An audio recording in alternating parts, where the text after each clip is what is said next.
Claude Lévi-Strauss a complètement renouvelé l'ethnologie en lui appliquant l'analyse structurale à partir du modèle linguistique, fondant ainsi le structuralisme qui fut, dans les années 60, un vaste mouvement scientifique, philosophique et littéraire. Né à Bruxelles en 1908, c'est à Paris que le jeune Lévi-Strauss poursuivit l'essentiel de ses études jusqu'à l'agrégation de philosophie en 1931. Monsieur Lévi-Strauss, un premier. Seconde. Attention. Non, comme vous voulez.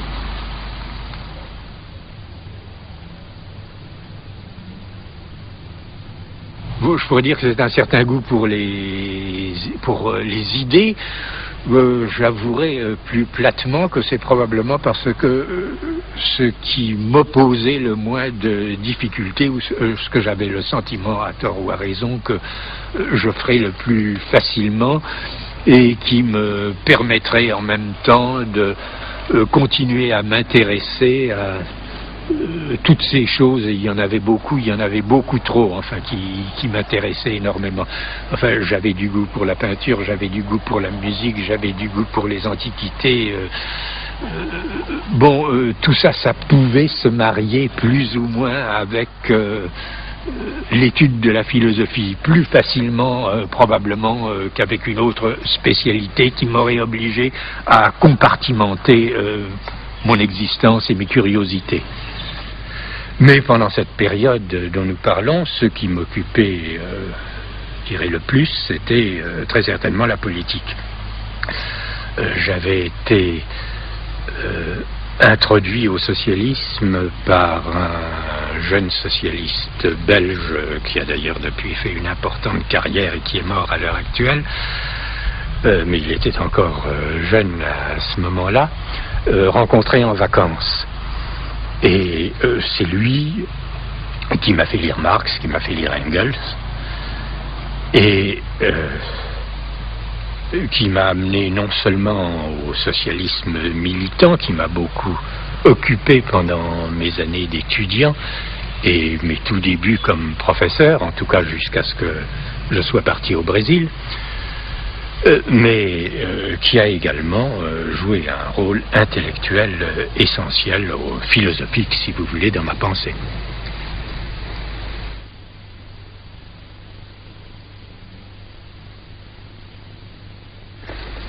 J'ai été initié à Freud ou introduit à la lecture de Freud quand j'étais en classe de philosophie par le père d'un de mes camarades qui était lui-même psychiatre, il s'appelait le docteur Marcel Nathan, et qui était un familier de Marie Bonaparte, et qui avait, avec Marie Bonaparte, contribué à faire connaître Freud en France.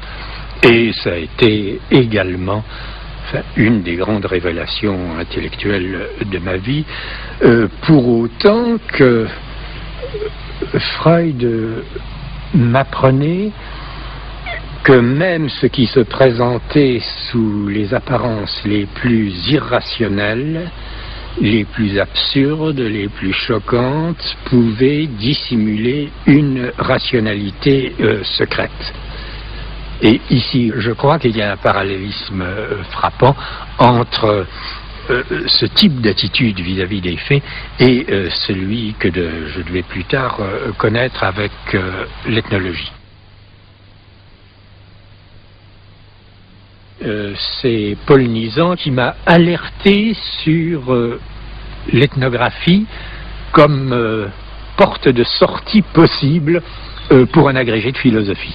Car à cette époque-là, l'enseignement de l'ethnologie était pratiquement inexistant en France, ou en tout cas réduit à extrêmement peu de choses, et par conséquent, l'ethnologie naissante recrutait dans des disciplines voisines, et comme l'exemple de Jacques Soustel le montre, c'était du côté de la philosophie qu'elle pouvait trouver ses recrues.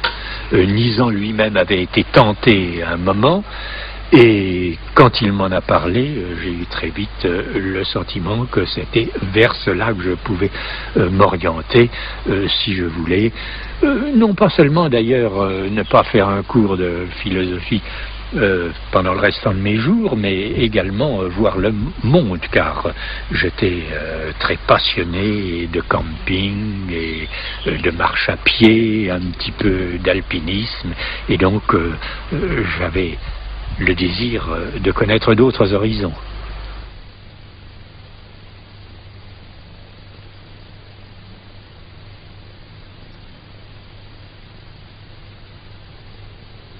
J'avais eu chez les Bororo, où malheureusement je n'avais pu séjourner puisqu'il s'agissait de vacances universitaires, que pendant un nombre assez restreint de semaines. J'avais eu l'expérience d'une société que tout ethnologue un peu mieux formé que je ne l'étais à l'époque aurait dû considérer comme le véritable paradis ethnologique, et où je n'aurais dû avoir qu'une seule idée, c'est retourner et y consacrer le temps que je ne pouvais. Enfin, une société où non seulement la culture matérielle était largement intacte, où cet art de la plume qui est si exceptionnellement, enfin la forme d'art par laquelle les Indiens américains, du Nord comme du Sud, sont parvenus à s'exprimer, était très vivant. Mais une société dont l'organisation sociale était d'une complication et d'une subtilité telle qu'on continue à la travailler, qu'on continue à écrire dessus et qu'on est très loin d'en avoir épuisé toutes les richesses. Eh bien, je passais de là parce que très naïvement et je dirais stupidement, je m'étais dit je vais voir des gens encore plus sauvages, encore moins touchés par la civilisation que ne l'étaient les Bororo.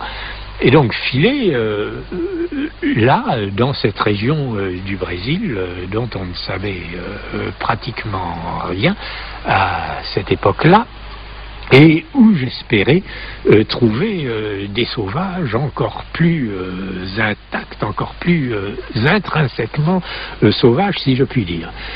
Et je tombais, vous me passerez l'expression, dans la société la plus minable, la plus pouilleuse qu'on puisse imaginer.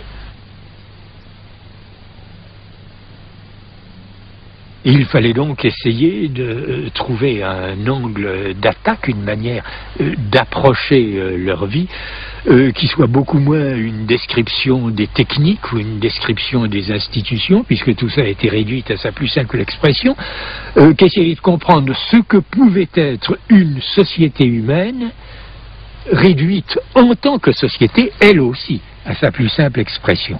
Qu'est-ce que c'est qu'une société minimale ? En somme, c'était un problème un peu du même genre, sauf qu'il était expérimental au lieu d'être idéologique, que celui que Rousseau s'était posé en écrivant « L'essai sur l'origine de l'inégalité ou le contrat social », à savoir, quelles sont les conditions minimales à partir desquelles on puisse dire qu'une société humaine existe. Et c'était un problème de ce genre devant lequel j'étais placé. Peut-être d'ailleurs, parce que je ne veux pas du tout dire, par là, il ne faudrait pas que ceux qui m'écoutent le pensent, que les Nambikwara étaient une sorte de vestige de l'âge de la pierre ou des temps préhistoriques et qu'ils nous ramenaient à ce que pouvait être une société humaine au début de l'humanité elle-même. Ça n'est pas ça du tout. Il est bien certain que en Amérique, toutes les sociétés ont une histoire, comme d'ailleurs ailleurs dans le monde, et que cette histoire a été profondément influencée, modifiée par tous les cataclysmes qui se sont produits et dont la découverte même de l'Amérique a été le plus grave et le plus irréparable pour ces sociétés elles-mêmes. Les Nambikwara n'étaient pas des primitifs avec un P majuscule.